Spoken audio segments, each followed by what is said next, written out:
Hey guys, what's going on? It's been a few days now. I've been driving the car, enjoying it. Man, I'm loving it.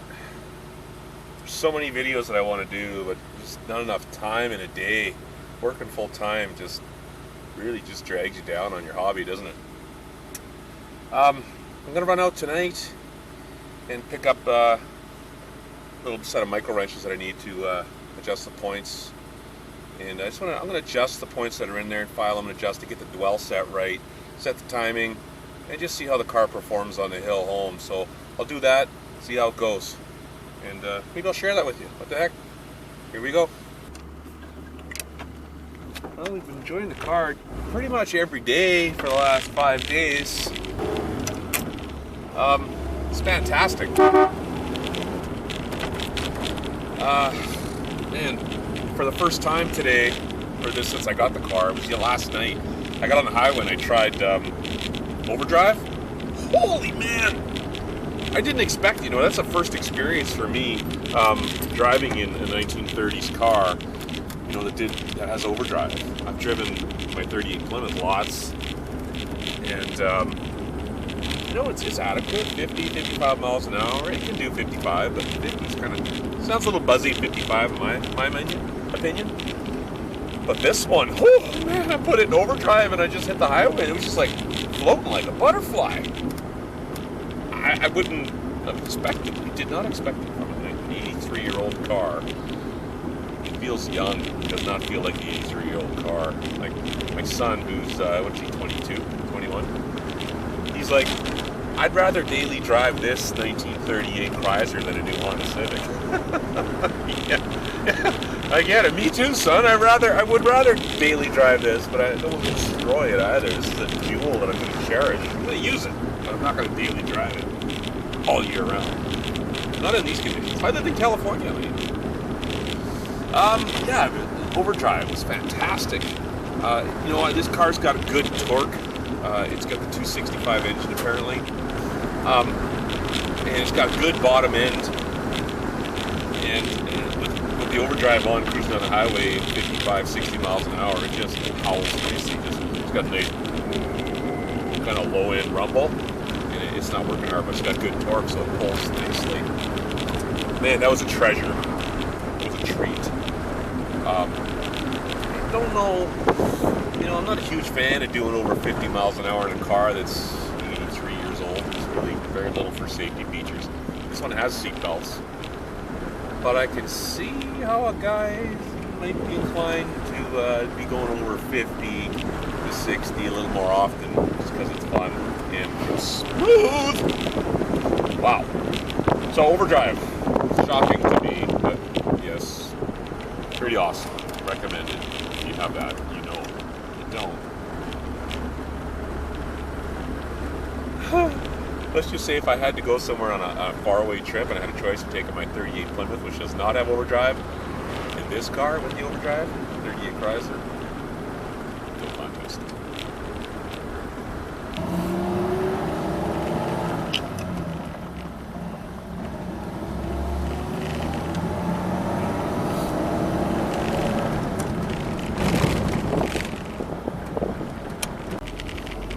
While I'm out cruising, something else to talk about maybe is this Mopar guys. They're kind of I think we're a bit of an odd bunch.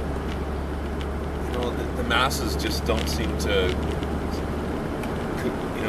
gather around the Mopars. They're not hugely popular. That may change in time because, man, she's a beautiful car. When I drive this old Mopar now, I thought my 53 Chrysler got a lot of attention, and my 38 Plymouth got a lot of attention, but this 38 Chrysler, and you're the guy that goes like this, and he goes, oh, yeah, and he's following you as you drive by, he's nodding his head. Those guys really crack me up. They're just, I just think that's hilarious. Maybe I'm just in a special, unique group of weird people. I don't know. Nobody seems weird. I don't think I'm weird. But I just sure love the old Mopars, I guess.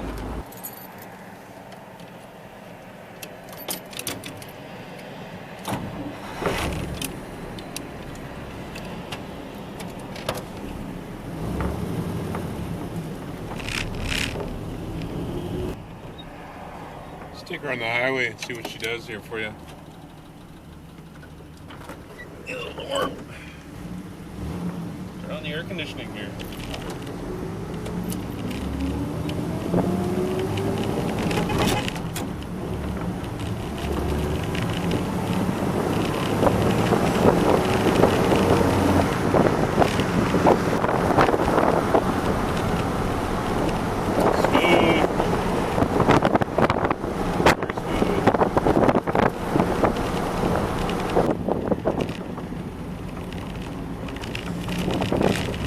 Promised my wife a treat, so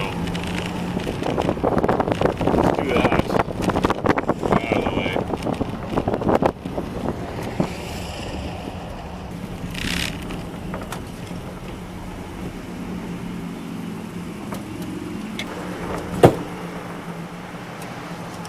Dab it. Pretty sweet car you got there, man. Thanks, man. That's a medium? Yeah, that is. How many sizes you got? 4? Okay, let's try the hill. Hopefully you can see the speedometer. I'm dealing with limited recording capacity today. We're gonna do a before and after the tune.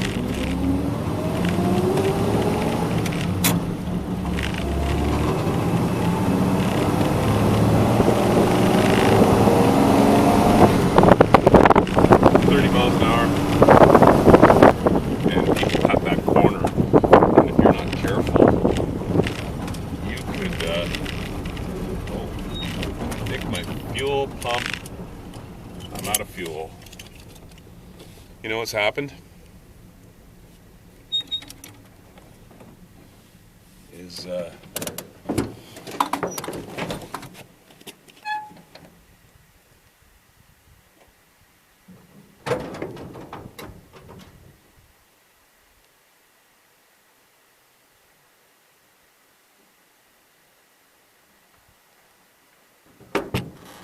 carburetor is all wet. It looks like it's boiled over there. Something's going on with the carb. Let's have a look.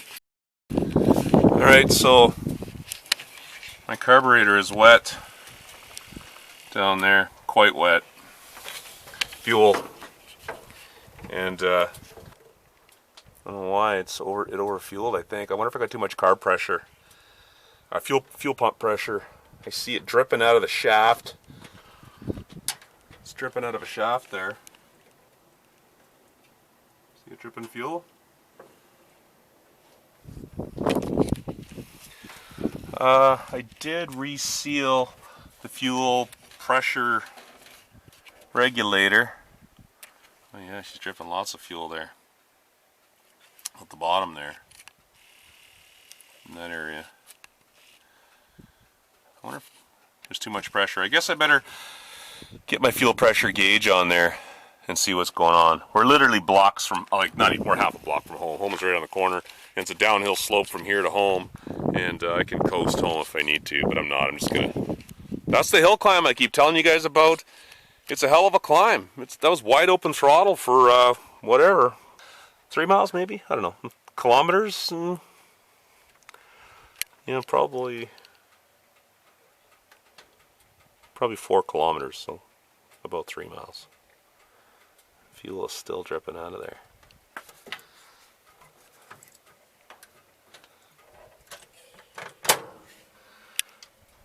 Well, we shall get to the bottom of it.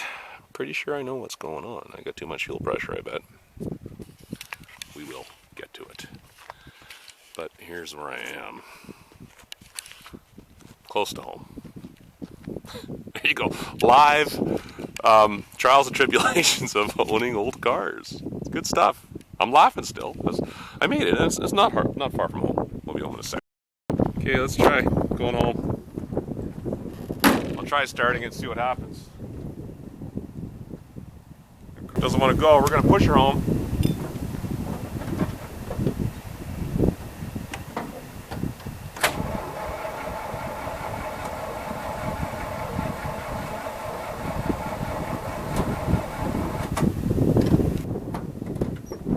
Alright, I'm going to start pushing. We're close to home. A little bit of a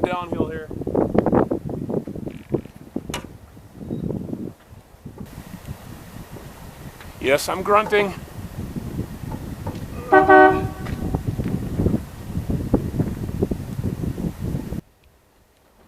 Alright. Whew.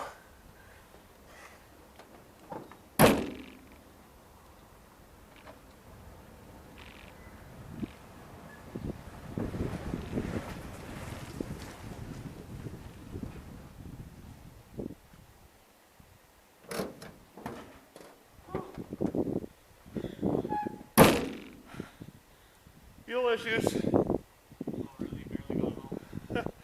It happened right on the corner. I pushed it, coasted in. Okay, I've coasted into my driveway, and I'm a little out of breath. That car's heavy. It's a lot heavier than my Plymouth. I can feel it.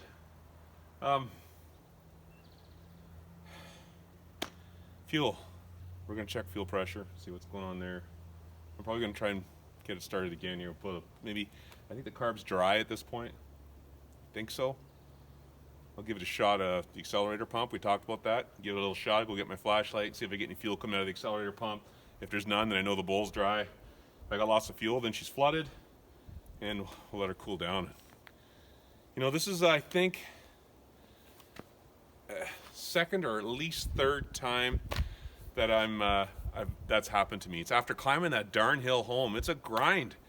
And I get to the top and I turn off to come into my street, and she dies.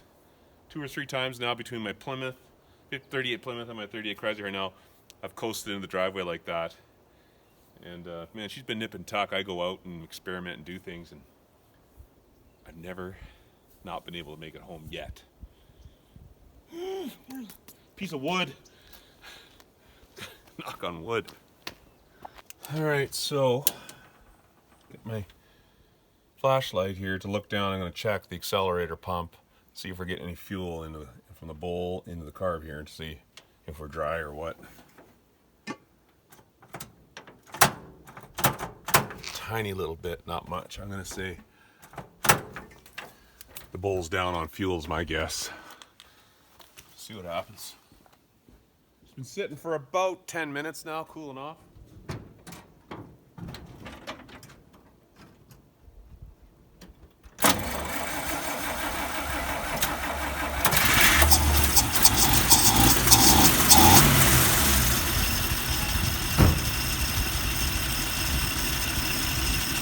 So what I just did there was I let it crank over a bit so the fuel pump could build pressure and put more fuel in the bowl again.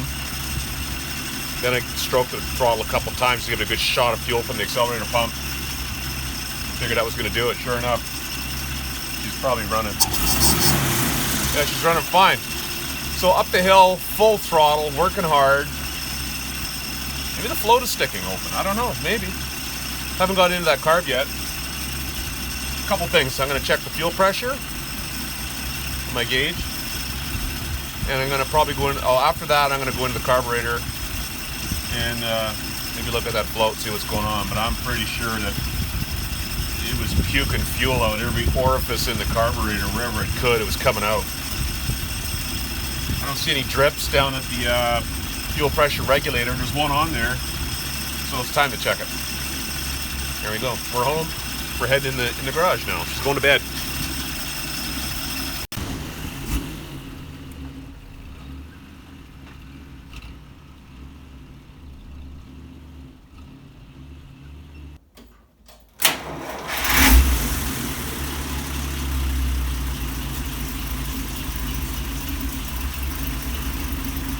That kind of explains it.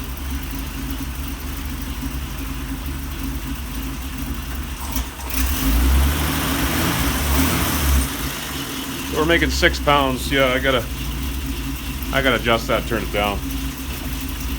If you look down here, see that?